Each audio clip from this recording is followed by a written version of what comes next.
Hello viewers, স্বাগত জানাচ্ছি কথোপকথন অনুষ্ঠানে। এই অনুষ্ঠান একটি আড্ডার অনুষ্ঠান। এখানে আমরা আড্ডাবাজি করি প্রিয় কোনো বন্ধুর সঙ্গে। আজকে যাকে নিয়ে আমরা আড্ডা দেব তিনি হচ্ছেন একজন বাটপার। বাটপার মানে হচ্ছে তিনি টেলিভিশনের সামনে মানে স্ক্রিনে বাটপার, চরিত্রের প্রয়োজনে, কিন্তু এমনিতে তিনি প্রচন্ড রকমের ভালো একজন মানুষ, প্রাণ খোলা একজন মানুষ। আন্দাজ করতে পারছেন কে? আরেকটু ক্লু দিই, তিনি কখনো বোরহান, কখনো লাবু কমিশনার। এবার পেরেছেন? ডেকে নিচ্ছি শরাফ আহমেদ জীবন। জীবন, চলে আয়। কিরে দোস্ত, আমি কি দেরি করে ফেলছি? আরে না না না, ঠিক আছে, আমার দেরিটা কি? তোর সুন্দর লাগতেছে। আরে এত লাগতেছে। আমি তো সুন্দরী, সুন্দরী না সুন্দরী। অসম্ভব ভালো মানুষ জীবন। জীবন আমরা একই সময়কার মানুষ, আমরা আমাদের জার্নিটা শুরু হয়েছে একই সময়ের। অনেকদিন পরে ওর সঙ্গে দেখা, আড্ডা দেবো। আজকে নানা রকমের কথা হবে, নানা রকমের বিষয় নিয়ে। তো আমাদের সঙ্গে থাকুন, আড্ডাটা শুনুন, নিশ্চয়ই আপনাদের ভালো লাগবে। দোস্ত, এখন যেই টাইমটা চলতেছে, আমি এই টাইমটাকে আমরা কি বলবো, মানে অস্থির টাইম নাকি আসলে সুস্থির টাইম? আমার কাছে মনে হয় যে আমরা একটা ট্রানজিশন পিরিয়ডে আছি আর কি, মাঝামাঝি অস্থিরতা এবং সুস্থিরতা দুইটার মাঝামাঝি। মানে এক ধরনের অস্থিরতা ছিল বা ছিল না, মানে যেভাবেই নিস, আবার হয়তো এক ধরনের সুস্থিরতা আসবে, এইরকম একটা আশাবাদীর জায়গায় আমরা আসলে আছি। তবে যদি আমাকে পার্সোনালি যদি জিজ্ঞেস করিস, তাহলে আমারটা হলো যে আমি খুবই অপটিমিস্টিক, আশাবাদী মানুষ। আর ওভারঅল চিন্তা করলে আসলে বলা যাবে যে হ্যাঁ, একটা অস্থিরতা চলছে, কিন্তু আমরা হয়তো খুব শীঘ্রই সেটা ওভারকাম করে হয়তো আমরা ভালো কিছুর দিকে যাবো। আচ্ছা, আড্ডা তো চলবে, তুই চা কফি কিছু খাবি?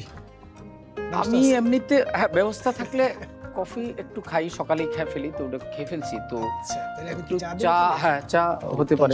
তুই কি বানাবি? আমি বানাচ্ছি। তুই আমার এখানে আসছিস, এটা আমি তোকে বানাবো, এটাই তো স্বাভাবিক। তোকে আমি একটা দারুণ করে লেবু চা বানাই দিই। হ্যাঁ আচ্ছা, এটা বানাতে বানাতে আমি যে আলাপটা করতে চাইছি তোর সঙ্গে, সেটা হলো তোকে আমরা বা তোর শুরুটা যেটা হয়েছিল কাগজি লেবু, তোর জন্য আনা হয়েছে। তুই তো নির্মাতা হিসাবে একটা দারুণ জায়গায় ছিলি এবং দারুণ দারুণ সব কাজ করতেছিলি সেই সময়। হঠাৎ করে আমরা তোর নির্মাণ দেখা বন্ধ হয়ে গেল। মানে এটা আমি তোর কাছ থেকে কেন বন্ধ হয়ে গেল, তোকে আমরা পর্দায় আবিষ্কার করলাম এবং সেখানে তুই দুর্দান্ত সব চরিত্র এবং দর্শক জনপ্রিয়তা, মানে হয় না কোথাও বোরহান ভাই, তুই কোথাও আর জানি কি ভাই, লাবু কমিশনার। মানে এই যে চেঞ্জটা, এটা কি তোর ইচ্ছাকৃত চেঞ্জ নাকি তোরে কেউ বানাই দিছে? না, এই দুইটা জিনিস, সেটা আমি তোকে একটু ক্লিয়ার করি, দর্শকদেরকেও আমি একটু ক্লিয়ার করি। সেটা হচ্ছে আমার শুরুটা তো হয়েছে আসলে ছবিয়াল থেকে। মোস্তফা সরোয়ার ফারুকের অ্যাসিস্ট্যান্ট ছিলাম, তুই তখন অমিত ভাইয়ের সাথে কাজ করতে। আমাদের রেগুলারই দেখা হইতো, আড্ডা হইতো, কথা হইতো, এবং আমরা আমাদের কত স্বপ্ন, কত কথাবার্তা, কি যেন করে ফেলবো আমরা, অনেক কিছু সারাদিন সে আড্ডাবাজি। তো এরপরে আমি তো আমার শুরুটা হলো তো ফিকশন দিয়ে, নাটক দিয়ে। আমার প্রথম নাটক ছিল বেসিক্যালি, এটা ছিল টেলিফিল্ম, ঘর নাই।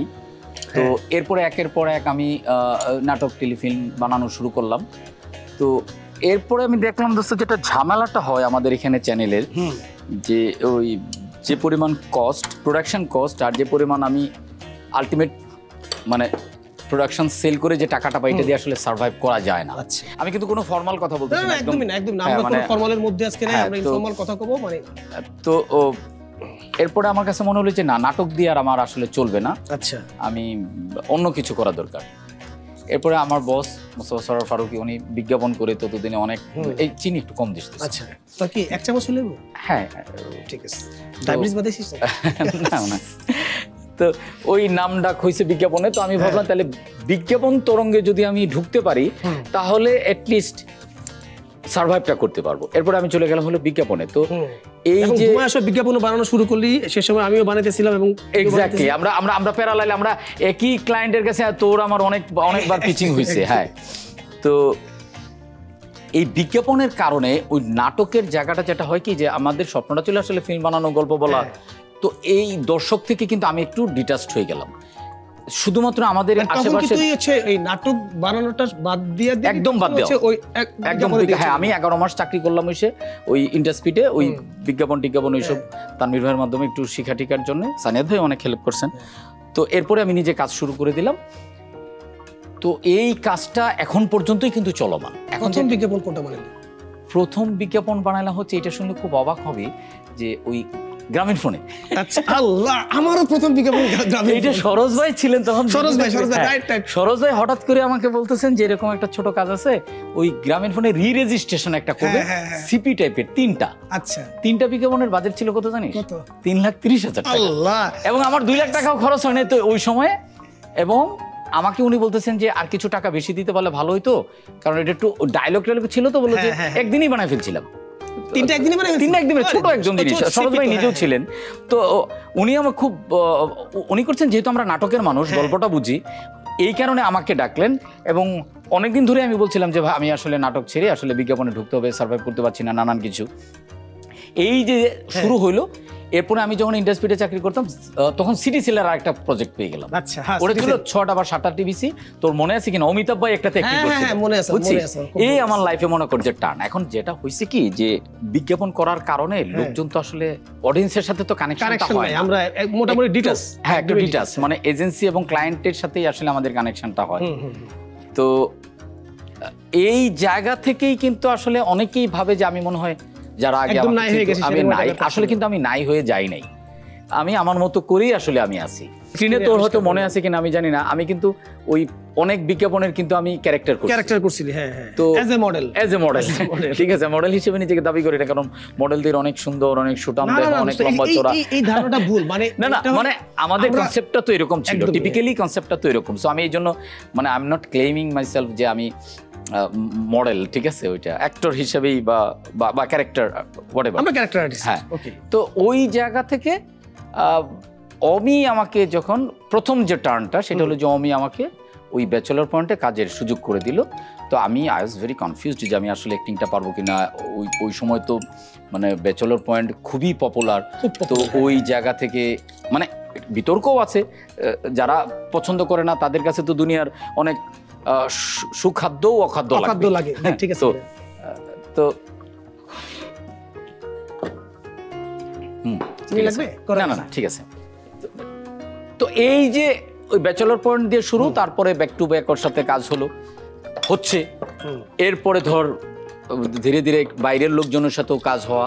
অনেকের ধারণা, যারা আমাকে চিনতো অ্যাজ এ মেকার, তাদের ধারণা যে আমি মনে হয় তাহলে অ্যাক্টিং থেকে ডিটাচড। এবং সবচেয়ে অ্যাক্টিংয়ের ক্ষেত্রে আমার সবচেয়ে নেগেটিভ যে জায়গাটা তৈরি হয়েছিল, সেটা হচ্ছে দোস্ত ওই ব্যবসায়িক জায়গাটা আর কি, মানে বিজ্ঞাপনের ব্যবসায়িক জায়গাটা, যে ভাবে যে আমি মনে হয় সারাদিন স্ক্রিনে দেখলে অ্যাক্টিং নিয়েই থাকি। তো অনেকেই আবার বলে টিভি খুললেই তো আপনাকে দেখা যায়, ফেসবুকে দেখলে ঢুকলেই, ইউটিউবে ঢুকলেই আপনাকে দেখা যায়। তো আমি ওদেরকে বলি আমি তো কাজ কম করি, কিন্তু আমার যেগুলো করি এগুলো হিট হয়ে যায়, ক্যারেক্টারগুলো হিট হয়ে যায়, কাজটাও হিট হয়ে যায়। আর ভালো ডিরেক্টরের কাজ করলে যেটা হয়, তার নিজস্ব একটা ক্যারিশমা থাকে। তো এই কারণে হয়তো আমি কিন্তু বেশি কাজ করি না, ভাই আমি বিজ্ঞাপনে কাজ করতে চাই, প্রজেক্ট আসলে দিয়ে। মূলত আমি কোনো কিছু থেকেই ডিটাচড না, আমি আমার মতো করে সব কিছুই করে যাচ্ছি। এখন যেটা হয় কি, যে কিছু কিছু মানুষ পৃথিবীতে জন্ম হয় অনেক বেশি দৌড়াইতে পারে, আর কিছু কিছু মানুষ থাকে একটু অলস, আর কিছু কিছু মানুষ থাকে যে ধীরে সুস্থে চলা। আমি কাইন্ড অফ কচ্ছপের মতো আর কি, লাইক ক্রোকোডাইল, যে হ্যাঁ ধীরে সুস্থে আর কি চলে। এই যে ধর যে না, আমি মানে নাটকের জায়গায় যেটা বললি, ধরলাম ওটা একটা আক্ষেপের জায়গা থেকে তুই ওখান থেকে বেরোলি। ট্রু, সেটা ইকোনমিক্যালি বা আমরা সোশ্যাল যে আমাদের ওইটা হলো না। বিজ্ঞাপনের ক্ষেত্রে আমারও একই কাহিনী, বিজ্ঞাপন টিজ্ঞাপন করে আসলে মানে সাস্টেইনেবল জায়গাটা হয়তো বা তৈরি হয়েছিল, বা তখন সার্ভাইভ করতে পারতেছিল। সেখান থেকে যখন তুই আর বিজ্ঞাপনে আরেকটা বড় অসুবিধা, যেটা পয়সাটা আছে কিন্তু কেউ চিনে না। হ্যাঁ, একদমই ডিটেইলস। এই যে এটা যে আমি বানাইছি বা তুই বানাইছিস বা যারা, এটা অনেক সময় লাগে আসলে ওই দর্শকের কাছাকাছি যাইতে, যেটা অভিনয়ে বা নাটক নির্মাণও অনেকটা তাড়াতাড়ি। হ্যাঁ, এখন তো নাটক যারা নির্মাণ সবাই ওরা তো স্টার। হ্যাঁ, ওরা তো একদম বড় বড়। তুই যখন ব্যাচেলর পয়েন্ট শুরু করলি, এরপরে আরো অনেকগুলো কাজ করলি, গুড বাজ, তারপরে কি ব্যাড বাজ, তারপরে আরো অনেক ফিমেল এগুলি করতেছিলি। এবং ততদিনে মোটামুটি তুই একটা রিনাউন ফেস হয়ে গেলি, তখন সবাই চিনতেছে। এইটা উপলব্ধির জায়গাটা কেমন লাগতেছিল, যে বিজ্ঞাপন নির্মাতা, নাট্য নির্মাতা এবং অভিনেতা জীবন, হ্যাঁ, এই তিনটা যে পরত, এই জায়গাতে কোন পরতের মজাটা নিজের কাছে মনে হচ্ছে না ওকে মানে I am the fit person? আমি এটা ডিফাইন করা খুব ডিফিকাল্ট, মানে ইন টার্মস অফ লাইক মানে কি বলে এটাকে সংজ্ঞা দিয়ে সংজ্ঞায়িত করা খুব ডিফিকাল্ট। তুই তোর অনুভূতি, ঠিক আছে, এটা এক একটা ডিফারেন্ট অনুভূতি। যে আমি যখন ক্যামেরার পিছনে থেকে অ্যাকশন কাট বলি তখন আমার প্লেজারটা অন্যরকম। এই প্লেজারটা কিরকম এটা তো কোনো মানে ভাষায় প্রকাশ করা যায় না। হ্যাঁ, এটা অদ্ভুত রকমের যে লাইক এটা যে আমি অ্যাকশনটা বললাম কিন্তু কাট আমি কখন বলবো, কিভাবে বুঝবো যে আমি I got the right shot? ঠিক আছে, তো এটা তো বুঝার কোনো নাই, আর প্যারামিটার নাই। এটা যে জ্বর হয়েছে 104 তাহলে সাপোজিটর দিয়ে দেও, বিষয়টা তো এরকম না। বিষয়টা আসলে কিন্তু ফিল করা, এই যে কানেকশনটা যে অ্যাক্টর অ্যাক্ট্রেস অ্যাক্টিং করতেছে কিংবা এই মোমেন্টটা তৈরি হচ্ছে, এই কানেকশনটার যে মজাটা এজ এ মেকার তুই আসলে বুঝবি না। কিন্তু আমি বুঝলেও তুই একটা দারুণ কথা খুলে, আমি সত্যি মানে খুব দারুণ কথা বলে ফেলছি নাকি? দারুণ কথা হঠাৎ হয়ে গেছে। এই যে আমি কখন কাট বলবো, কখন তুই কাট বলবি, এটার কোনো প্যারামিটার না থাকার পরও মানে তুই ডিসাইড করতে পার, একমাত্র তুই ডিসাইড করতে পারছিস যে তুই কখন কাট বলবি। এক্স্যাক্টলি। এবং তুই আর্টিস্টরা পারফর্ম করতেছে, তুই তাদের লাগামটা আসলে তোকেই টানতে হবে। এক্স্যাক্টলি। এইটা দোস্ত দারুণ কথা বলছিস। এইটা এই যে ফিলিংসটা তোকে যে এই যে ইনভলভমেন্টটা ওই চরিত্রের সাথে ওই মোমেন্টের সাথে এই গল্পের সাথে, এইটা কি তুই অন্য কোনো কিছু দিয়ে বিচার বিবেচনা করতে পারবি? বা আরেকজন কি তুই বললি সে কি বুঝবে? এটা সে তো বুঝবে না। তো এটা তো ভাষায় প্রকাশ, এটা হলো একদম পার্সোনাল ফিলিংস। এরপরে আসছি ধর নাটক বিজ্ঞাপন, এজ এ মেকার আমার এই জায়গাটাই কাজ করে। বিজ্ঞাপনের ক্ষেত্রে যেটা হয় একটু পয়সা আছে কিন্তু ডিফিকাল্টিজও আছে, অনেক ডিফিকাল্ট আছে, যেটা তুই অনেক ফেস করছিস। আমি তো ক্রমান্বয়ে যেহেতু এখনো লেগে আছি ক্রমান্বয়ে তুই আমি মানে ওইটা আসলে আমাদের ছবি না, ক্লায়েন্টের ছবি। হ্যাঁ, এটা ক্লায়েন্টের ছবি ফেস করতেছি এবং আমার ওইটাতে খুব বেশি আশা ভরসার জায়গাও থাকে না যে ঠিক আছে ফাইন উনি যেভাবে বলছেন তো এইভাবেই করে দিই। যেমন আমার একটা প্রজেক্ট পিপিএম করার পরেও প্রজেক্টটা হয় নাই। আজকে তোর মাধ্যমে যেহেতু অনেক লেখা আছে না যে কথা হয়নি বলা, তো আমি বললাম যে এরকম কি কথা বলা হয়নি, অনেক কথাই তো বলে ফেলছি বা অনেক না বলা কথা মনেও থাকে না। পিপিএম হয়েছে, তো পিপিএম এর সময় ক্লায়েন্ট এত বেশি পেঁচাইতেছেন মানে ভয়ঙ্কর লেভেলে, এবং উনি ওনার ব্যাকগ্রাউন্ড হলো আগে একটু মিউজিক টিউজিক করছে, মিউজিক টিউজিক নিয়ে নানান কিছু নিয়ে এরকম পেঁচাইতেছেন। একটা সময় না আমি হুট করে তখন আমি আরেকটু এখনকার মতো একটু এত শান্ত ছিলাম না, একটু উশৃঙ্খলই ছিলাম, বেফাস একটা কথা বলে ফেললাম। আমি বলছি ভাই আপনি যেটা বুঝেন না এটা নিয়ে আপনি কথা বলেন না, এটা বুঝার লোকজন আছে, এটা আমরা বুঝি, এটা আমরা করে দিব না। উনি তো মাইন্ড খেয়ে গেছে যে এটা কি বললাম। আমি ক্লায়েন্ট আমাকে বলে যে আমি বুঝি না এটা দেন। পরে আমার প্রজেক্ট হয়নি, আমি অ্যাডভান্স নিয়েছিলাম, আমি ফেরত দিয়ে দিয়েছি। এই যে বিষয়টা এইটা আসলেই কিন্তু উনি বুঝে না। উনি যদি বুঝতোই তাহলে বলতো যে তাহলে আমার কথাটা গুরুত্ব সহকারে নিত, তাহলে আর পার্সোনালি নিত না। আসলেই তো তাহলে তো উনি এটা করতো। আমি যে সবকিছু বুঝবো এইটাই বা কে কইছে? এটা কে কইছে? তাই না? আমার যতটুকু বোঝার দরকার ততটুকু আমি বুঝতেছি। এইটা আরেকটা একটা মনোপলির জায়গা আছে, তো এটা তারপরেও সার্ভাইভ করে যাচ্ছি এই বিজ্ঞাপন নাটক। এটা আর হলো অ্যাক্টিং এর জায়গাটা। অ্যাক্টিং এর জায়গাটার যেটা হলো যে এটার রিঅ্যাকশনটা খুবই ডিরেক্ট, একদম মানে দেয়ার ইজ নো ফিল্টার। মানে তোকে যদি ভালো লাগে কারো, তুই রাস্তায় বের হলে তুই বুঝতে পারবি মানে তুই কত বড় অভিনেতা, তুই কত পপুলার, তুই কত ভালো, এইটা রাস্তায় বের হলে পার্সোনালি তুই কে সেটা ম্যাটার করে না, তুই রাস্তায় বের হলে তুই বুঝে যাবি। এই যে রিঅ্যাকশন, এটা মঞ্চ নাটকের মতো আর কি, যে তুই ভালো পারফর্ম করলে সাথে সাথে হাততালি দেবে, খারাপ হলেও একদম তাৎক্ষণিক তুই পেয়ে যাবি। সো আমি যখন রাস্তায় বের হই তখন মানুষের যে রিঅ্যাকশনটা পাই, মানে সাইড টকিংটা পাই, মানে কমেন্টসগুলো পাই, ডিরেক্ট ইন্টারাকশনটা পাই, এইটা অন্য কোনো কিছুর সাথে আসলে তুলনা নাই। মানে এইটা একদমই ডিরেক্ট এবং এটা খুব জয়ফুল, লাইক যে এটা মানে তোকে ইন্সপায়ার করে, তোর বুস্ট আপ করে প্রতিনিয়ত, যে ব্যাপারটা খুব উপভোগ্য। হ্যাঁ, উপভোগ্য, এটা উপভোগ্য যে অনেক মানে ইউনিভার্সিটি পড়া সুন্দর সুন্দর ছেলেমেয়েরা ঠিক আছে সেলফি তুলতেছে, বলতেছে, ইন্সপায়ার করতেছে। বা শাওন ভাইয়ের সাথে একদিন আমরা একটা জায়গায় মিটিং করতেছিলাম বাটলার্সে, তো এইখানে এক ভদ্রলোক শাওন ভাই পরিচিত, এবং সে মানে ভদ্রলোক মনে হয় যে বড় কোনো বিজনেসম্যান বা কিছু একটা হবে। তো উনি এসে বলতেছে I know this man, I saw on TV. আমি বলতেছি ইংলিশে বলতেছে, এই লোক আমার কি অবস্থা। তো চলে গেল। তো শাওন ভাই পরে আমাকে বলতেছে যে তোমার চিনছে, কিন্তু হ্যাঁ তোমার চিনছে, তার মানে তোমাদের নাটক টাটক এগুলো ওনারাও দেখে, তোমার চিনছে। আমি তো তোমার এতদিন পাত্তাই দিই নাই। ঠিক আছে, তো এই যে ইয়াং জেনারেশন থেকে শুরু করে তো এই যে মানে এত বড় মানুষ যারা দেখে চিনে, এই যে ইন্টারাকশনটা এটা খুবই মানে ডিরেক্ট এবং খুব ভালো লাগে আর কি। এটার সাথে আরেকটা না চিনা মানুষেরও একটা গল্প বলে ফেলি, এইটা বলা হয় না। সেটা হলো যে আমি কোনো একটা জায়গায় গেছি, তো এখানে আমি একটু কেনাকাটা করব, কিনছি, কেনার পরে চিনে ফেলছি। তো ছবি তোলার সময় মাস্ক খুলে ফেললাম, ছবি তোলা শুরু হইলো। এই যে ছবি তোলা শুরু হয়েছে থামতেছে না, এর মধ্যে সবাই চলে গেছে, এর মধ্যে একজন আছে হুজুর টাইপের লোক, ঠিক আছে, তার সাথে আবার একটা পিচ্চিও আছে। তো উনিও ছবি তুলতেছে, সেলফি তুলতেছে। তো আমি বললাম যে আমার খুব ভালো লাগতেছে যে আপনারা হুজুররাও এখন নাটক টাটক দেখেন, এটা আমাদের নাটক টাটক দেখেন, এটা খুব ভালো, সবকিছুই দেখতে হবে, জানতে হবে এরকম। তো বলে স্যার আমি তো নাটক টাটক দেখি না। আমি কনফিউজ হয়ে গেলাম যে আমার নাটক দেখেন না মানে, তাহলে আপনি আমার কিভাবে চিনেন? স্যার আপনারা তো আমি চিনি না। চিনেন না তাহলে ছবি তুলতেছেন কেন? বললেন না সবাই ছবি তুলতেছে, ভাবতেছি যে আপনি বড় কেউ হবেন এই জন্য আমি ছবি তুললাম। তো এই ধরনের ইন্টারাকশনও হয়েছে। এটা খুব ভালো অভিজ্ঞতা, সিরিয়াসলি। একটা লোক চিন্তাছে সবাই তুলতেছে বলে মানে হয় না ওই যে ওর ইয়ার মতো গণপিটারের মতো, হ্যাঁ ওর মারতেছে একটা লোক রে, এটা অমানবিক একটা ব্যাপার। আমি এরকমও দেখছি যাইতেছে কি ঘটনা কি আম করে মারা বসছে, ভাই কেন না সবাই মারতেছে, কি ব্যাপারটা কি আপনি বুঝবেন না, আমার বোঝার নাই, ও মেরে দিছে। আচ্ছা এবারে আমার যেটা, তার মানে তুই অভিনয়টাকে ঠিকঠাক উপভোগ করতেছিস? হ্যাঁ মানে আমি যখন যেটা করি এইটা উপভোগ, সেটা তুই আমার জায়গাটা চিন্তা করি। আমার যেটা হলো যে আমি কোনো কিছু বেকুবের মতো করি না, না বুঝে করি না। আমি কাকে সরি বলতে হবে এবং কাকে থ্যাংক ইউ দিতে হবে এটা আমি বুঝি। হয়তো অনেক সময় না বোঝার ভান করি কিংবা অ্যাক্টিংটা করি, আসলটা বুঝি, একদমই বুঝি। আচ্ছা এই যে ধর আমি আমি আমি নিজেও তোর অনেকগুলো কাজ দেখছি, দেখার পর আমার যেটা মনে হয়েছে যে ওই কাজটার মধ্যে তুই মানে আমার মনে হয়েছে, এটা পার্সোনালি আমি শুধু বন্ধু হিসাবে বলতেছি না, এজ এ দর্শক হিসাবে তুই খুব মিশে যাস। মানে এখন সেটা তোর ক্যারেক্টারের সঙ্গে যাচ্ছে বলে তোকে ওই ক্যারেক্টার দিচ্ছে বলেই কি মিশতে পারতেছিস, নাকি তুই আলাদা করে তোর প্রত্যেকটা ক্যারেক্টার জন্য তুই একটা প্রস্তুতি নিস? প্রস্তুতি নিতেই হয়, সেই প্রস্তুতির জায়গা থেকে তোর কাছে কখনো ডিফিকাল্টিজ মনে হয়েছে যে এই ক্যারেক্টারটা আমি প্লে করার ক্ষেত্রে? ধর থিয়েটারে আমরা কি করতাম, আমরা একটা ক্যারেক্টার নিয়ে রিসার্চ কইরা ওইটারে দাঁড় করায়, মানে ওর পিছনে যে টাইম, টেলিভিশনে তো সেই টাইমটা পাওয়া যায় না। আসলে আমার এটা মনে হয়েছে দোস্ত, দুইটা কাজে খুব মনে হয়েছে। অমির একটা কাজ ছিল, এটা হোটেল রিল্যাক্স, অমির প্রথম সিরিজ বঙ্গেতে গেছিল, হোটেল রিল্যাক্স একটা ক্যারেক্টার ছিল, ক্যারেক্টার নাম ছিল মেবি আলমগীর।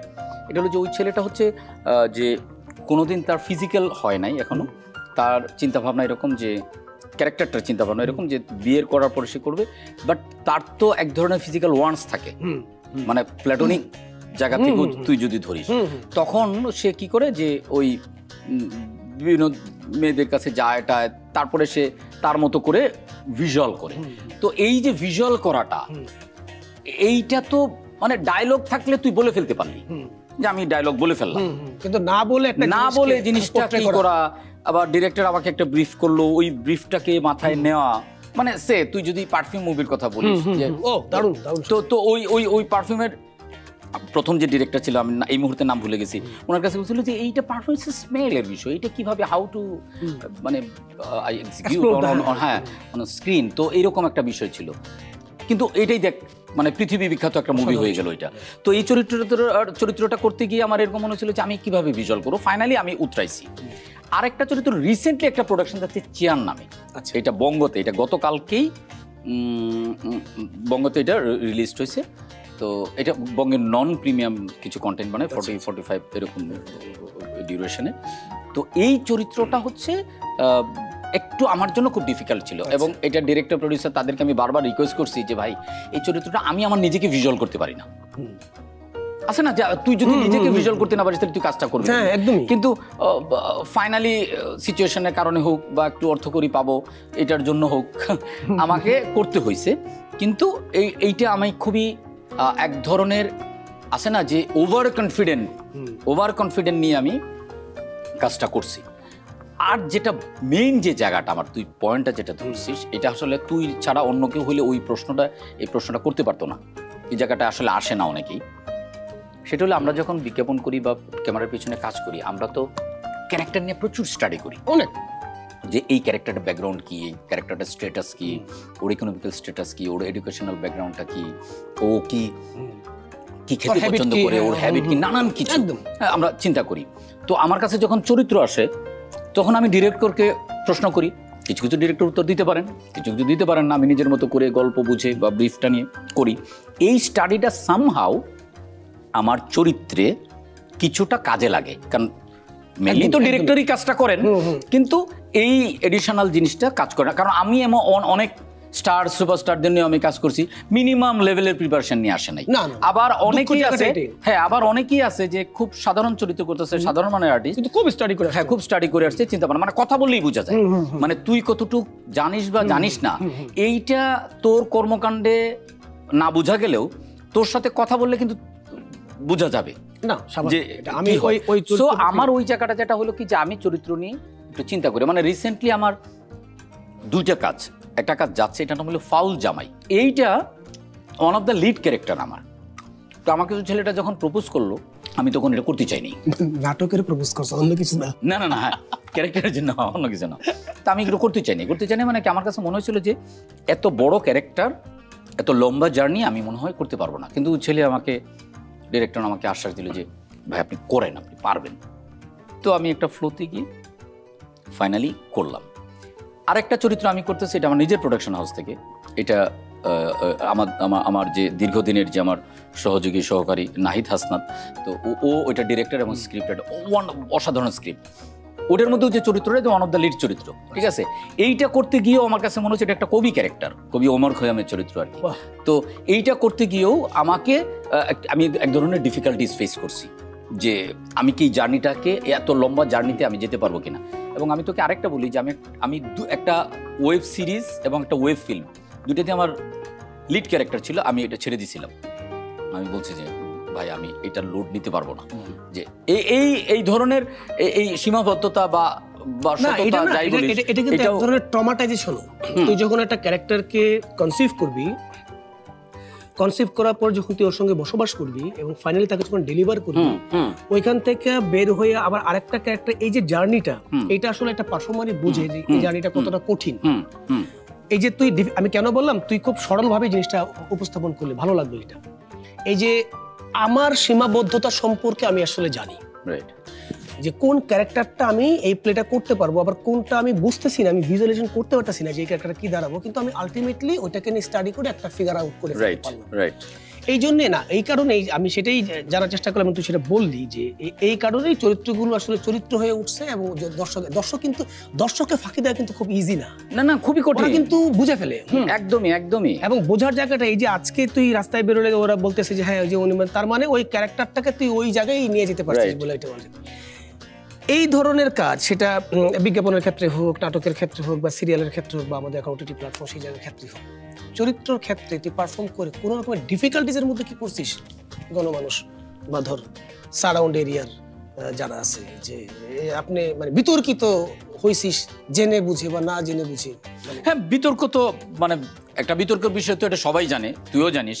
মানে বিতর্কের বিষয়টা আজকে, মানে বিতর্কের বিষয়টা নিয়ে অন্যদিন লম্বা সময় নিয়ে কথা বলতে চাই আর কি। এখন বিতর্কের বিষয়টা যেটা হয়েছে যে জেনে বুঝে না বুঝে, সেটাও আসলে না বুঝের ব্যাপারটাও আসলে বলা যাবে না, কারণ এড়ানো যাবে না।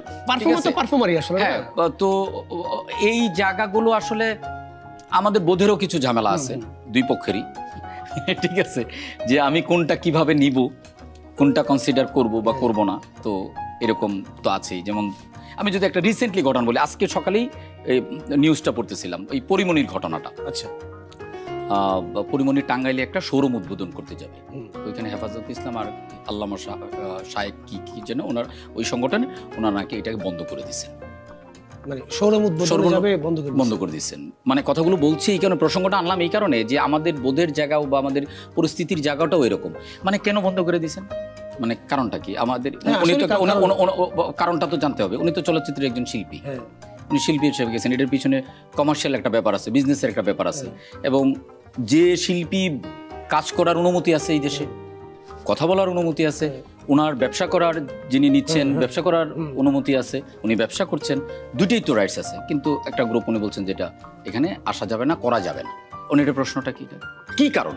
যদি আপনি নাটক সিনেমা বন্ধ করতে চান, আপনার ভালো না লাগে, তাহলে রাষ্ট্রীয়ভাবে আপনি বন্ধ করে দেন। নাটক সিনেমা, শিল্পী, টিভি, গান বাজনা সবকিছু আপনি বন্ধ করে দেন, না ট্রু, তাই না? তাহলে আপনি বন্ধ করে দেন এটা। কিন্তু একই সাথে মানে দুইটাই চলবে, এক পক্ষ বন্ধ করে দেবে আর এক পক্ষ করবে, আমরা তো এটা ফাইট করতে আসি না। এইটা ডিসাইড করার হচ্ছে তারা কি?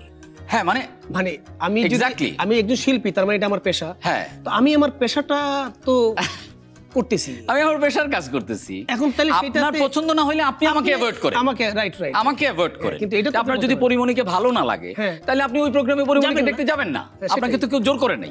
আপনি নিজেকে সেম ঘটনা কিন্তু মেহজাবিনের ক্ষেত্রে করেছে চিটাও। আচ্ছা, তো এই যে মেহজাবিনের ব্যাপারটা কি চিটাও, ওটা সেম কাহিনী। ও উদ্বোধন করতে গেছিল, পরে নাকি করতে ও চলে গেছিল, ওখান থেকে সে চলে আসছে। আমি যে পরিমণির, আমি ফেসবুকে তো আমি একটু ইনঅ্যাক্টিভ, এই যে প্রথম আলোতে নিউজটা দেখলাম, ঠিক আছে। খুবই তো এটা কেন? তাহলে আপনাদের যদি কোনো এজেন্ডা থাকে, এজেন্ডা উপস্থাপন করেন যে এই শিল্পী বা এইটা এই নাটক সিনেমাটা। আমার যদি বাক স্বাধীনতাই না থাকে, মানে আমি তো মনে করি এখন সেই স্বাধীনতা, এখন সেই সময়টা, তাই না? আমি আমার মতো করে কথা বলতে পারবো, সেটা আপনার ভালো লাগবে না, সো আপনি আমাকে ইগনোর করেন, কিন্তু আপনি আমাকে থামাইতে পারেন না। এক্স্যাক্টলি। এইটা পৃথিবীব্যাপী যে কোনো দেশেই যখন কালচারের প্রতি, সংস্কৃতির প্রতি মানুষের এই আগ্রাসন তৈরি হয়, তখন আসলে সেই দেশ কখনো আগাইতে পারবে না। আলটিমেটলি কালচারকে দিয়ে রিপ্রেজেন্ট করে একটা দেশ, অন্যান্য জিনিসের পাশাপাশি। তো সেখানে একটা শিল্পীর স্বাধীনতা কই? মানে আমি বা তুই একজন শিল্পী, তোর তো কোনো ব্যারিয়ার থাকার কথা না আলটিমেটলি, মানে যদি না আমি অন্যের ক্ষতির কারণ না হয়। আর আমি না ইনফ্যাক্ট এটা অন্যান্য উন্নত দেশে running president, running prime minister বা রানিং কোনো ব্যক্তি যিনি জীবিত আছেন এখন পর্যন্ত, তাকে পোর্ট্রে করতেছে এবং সে নিজে সেটা দেখে এসে বলছে ওয়াও, তো ফাইন, আমাকে তো এইভাবে পোর্ট্রে করছে, দারুণ তো ব্যাপারটা। আর আমার এখানে ওইটা বাদ অন্য কিছু করার পরও আমাকে অবদমিত করা হচ্ছে যে না, তুমি এটা করতে পারবে না। তো ভাই, কেন তুমি আমার শিল্পী সত্তাকে কেন আঁকড়ে ধরতেছো? মানে লাস্ট 15 ইয়ার্স বা 16 ইয়ার্স তুই যেটাই বলিস, মানে ডিজিটাল অ্যাক্ট বা মিডিয়ার উপরে যেভাবে ছিল, কোনো কিছুই করা যাবে না। তোর যে প্রশ্নটা ছিল, আমি তো বললাম যে আমি অন্য কোনো সময় হয়তো ওই লাইনে গেলে লম্বা লাইন হবে, এত ডিফেন্স করতে চাই না এই মুহূর্তে, কারণ আমরা তাহলে আড্ডাটা নষ্ট হয়ে যাবে। সো এই জায়গায় আমরা এত বেশি জাজমেন্টাল, একটা হলো যে আমরা খুব কুইক জাজমেন্টাল, আমাদের ধৈর্য শক্তি তো নাই, একদমই নাই, সেটা গেছে। আরেকটা হলো যে আমি যা চিন্তা করি, আমি যা ভাবি, আমি যা দেখি, এর বাইরেও যে দুনিয়া আছে, এইটা আমি বিশ্বাস করতে চাই না। আমার সিদ্ধান্তই একমাত্র সিদ্ধান্ত, আমি যেটা দেখছি এরপরে আর কিছু নাই পৃথিবীতে, আমি যেটা ভাবছি এরপরে আর কোনো ভাবনা হইতে পারে না।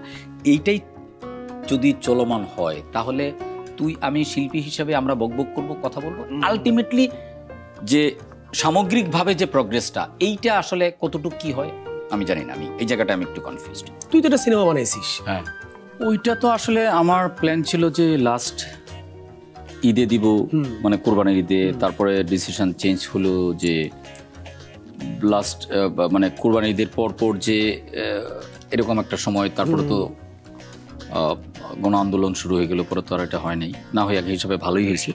ছবির বাজারের অবস্থা খুব খারাপ, যদি আমি একদম মোটা দাগে এক লাইনে বলি, খুবই বাজে অবস্থা। নাই হলগুলোর মধ্যে আমাদের নতুন ছবি যদি আমরা চিন্তা করি গত 6 মাসে বা 1 বছরে নাই। আমাদের সংকটের সময়টা কি শুরু হয়ে গেল কিনা আমি এটাও বুঝতে পারতেছি না। মানে যেখানে আমাদের 1400-র উপরে হল ছিল, সেখানে এখন মানে 100 হলো অ্যাক্টিভ হল নাই না, ভরসা হলো সিনেপ্লেক্স, মাল্টিপ্লেক্স। সেটা তো খুবই কম সংখ্যক মানুষের জন্য, কম সংখ্যক জায়গায়।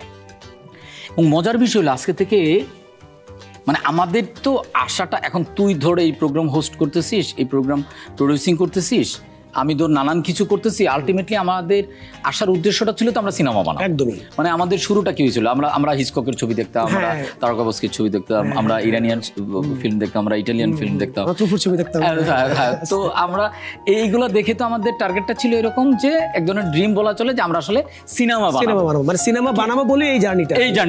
তো এখন এখানে আসার পরে আমরা যেটা দেখলাম যে সিনেমাটা, এবং আজকে থেকে যেটা আমি বলতে চাচ্ছি, আজকে থেকে 10 বছর আগেও আমার ধারণা ছিল যে ভালো সিনেমা হয় নাই বলেই হয়তোবা দর্শক আসে না এবং হলটল বন্ধ হয়ে যাচ্ছে।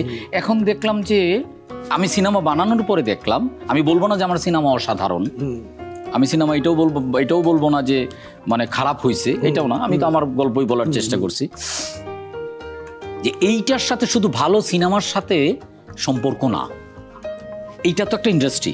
একদম। তো যেহেতু এটা একটা ইন্ডাস্ট্রি, তো ইন্ডাস্ট্রি ডেভেলপমেন্টের জন্য তো কিছু প্রসেস, কিছু সিস্টেম দরকার। আমাদের এখানে বড় গ্যাপ হলে এখানে একটা সিস্টেম লস আছে, সিস্টেমটা আসলে লস আছে, মানে একটা ভয়ঙ্কর লেভেলের লস। আমি যদি একদম শর্টলি বলি, যেহেতু এটা আড্ডার জায়গা, এখানে এত জ্ঞানী মানুষের মতো কথা বলার দরকার নাই। জ্ঞানী না আমরা আমরা আমাদের জায়গা থেকেই বলতেছি। হ্যাঁ, মানে তুই বলেই হয়তো ওইখানে আরো হোমরা চুমরা কেউ থাকলে বা অনেক জ্ঞানী লোকজন থাকে, তুই কম জ্ঞানী না, মানে অনেক বড় জ্ঞানী লোকজন থাকলে হয়তো এই প্রসঙ্গটা আমি কথা বলতাম না। মানে দেখ, এই যে আমাদের এফডিসিটা, এটা কোনো কাজেরই না। এক কথাই বলে দিলাম, কেউ যদি আমাকে বলে ব্যাখ্যা দিতে, আমি ব্যাখ্যা আলাদা পার্সোনালি এটা কোনো কাজেরই না। কারণ তুইও এফডিসির সাথে কাজ করছিস, আমিও কাজ করছি, আমি সিনেমা বানাইছি, বিজ্ঞাপন বানাইছি, ফিকশন বানাইছি, বানাচ্ছি স্টিল। সো আমি তো জিনিসগুলো দেখতেছি। এবং গত পরশুদিন একজনের সাথে মিটিং করলাম, 3 মাস ধরে নাকি এই এফডিসি স্যালারি দিতে পারে না। আমি যখন আমার সিনেমার কিন্তু অনুদান আছে, তো অনুদান থাকলে এফডিসির সাথে একটা কানেকশন আছে, একটা কোলাবোরেশন আছে। তাদের এখান থেকে বেশ কিছু জিনিস ফ্যাসিলিটিস আমাকে নিতে হবে। এখন আমি যে ফ্যাসিলিটিস নিব, এই ফ্যাসিলিটিসের কিছুই এখানে নাই।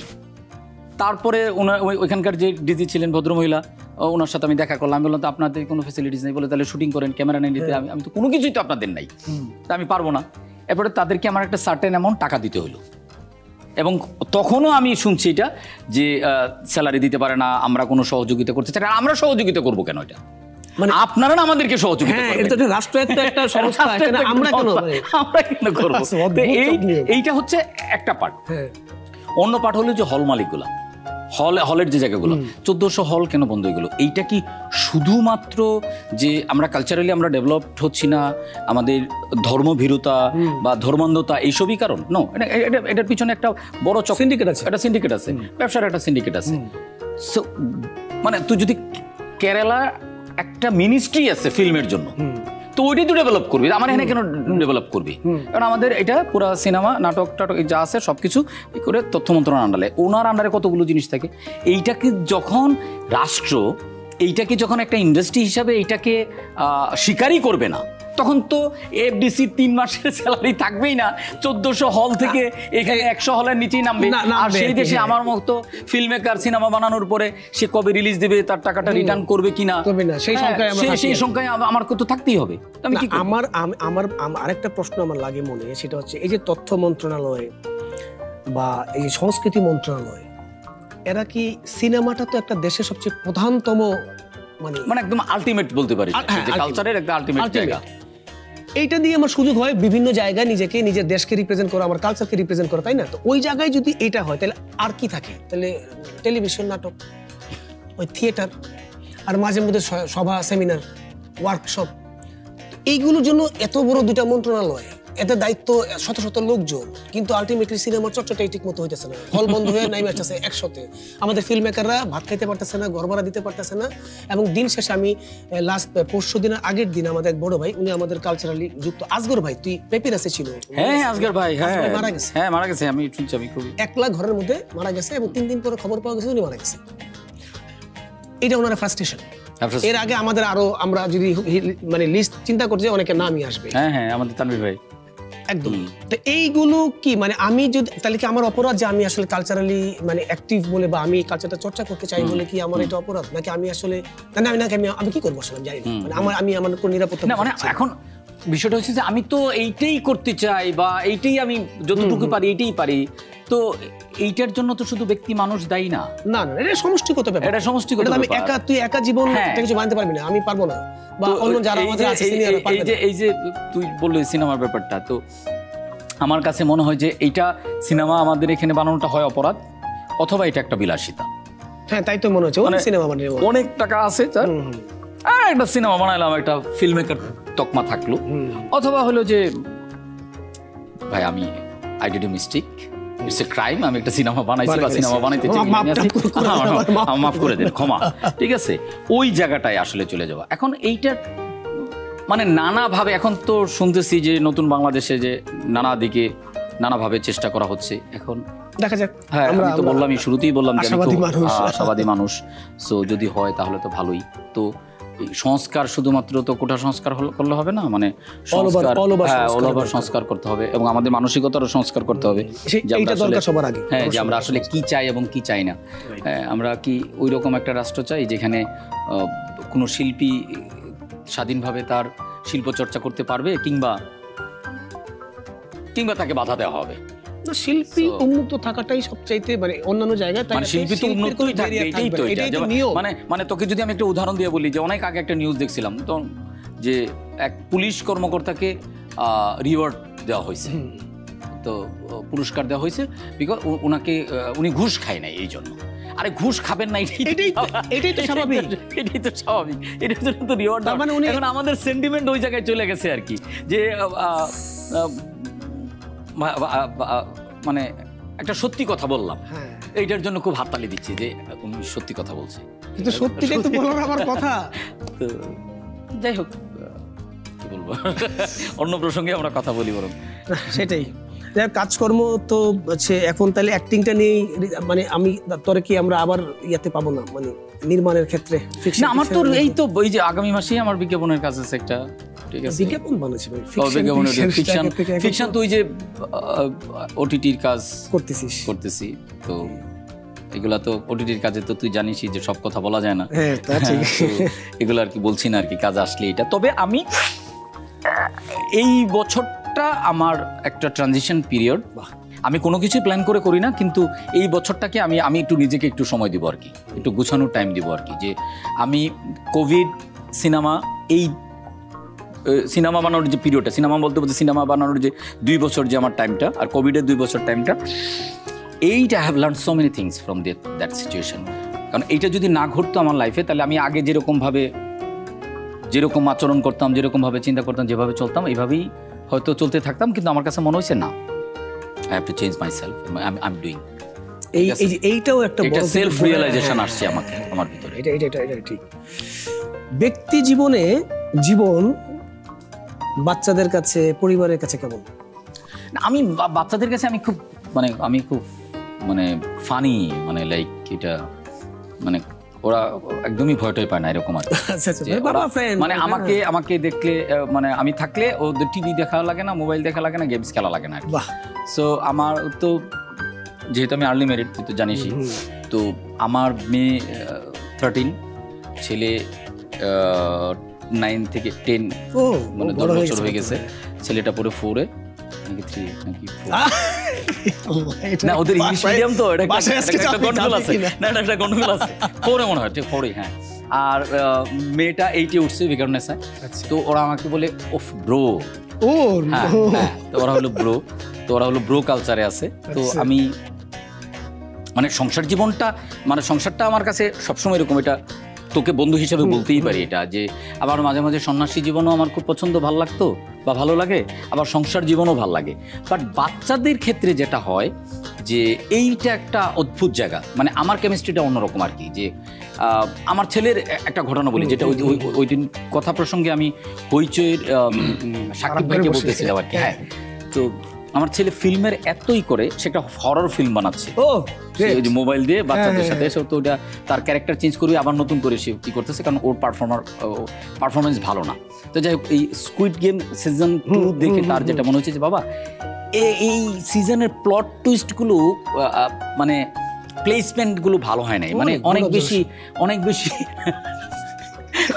বেশি অর্ডিনারি, অনেক বেশি প্রেডিক্টেড। ওরা তো ইংলিশ আবার। তো আমি বললাম কীভাবে এটা মনে হলো, যে দেখো যে সিজন 1-এ যেটা হয়েছিল কি, যে আই ওয়াজ এক্সপেক্টিং যে হোয়াট নেক্সট, আর এখানে আমার কাছে মনে হলো যে ইট উইল বি, মানে এটাই পরে ঘটবে, এটা আমি মানে আগে বলে ফেলতেছি, ঠিক আছে। আমরা ফিল্মে কাজ করি, আমরা মানে এই ফিল্ম বানাইতে গিয়ে আমি অনেক জিনিস, 3 অ্যাক্ট, প্লট টুইস্ট, নানান কিছু আমি এখানে এসে অনেক জিনিস নতুন করে শিখলাম। আর ওরা দর্শক হিসাবে 10 বছরের একটা ছেলে, মাত্র 9 বছর ক্রস করছে, প্লট টুইস্ট নানান কিছু সে করে ফেলছে।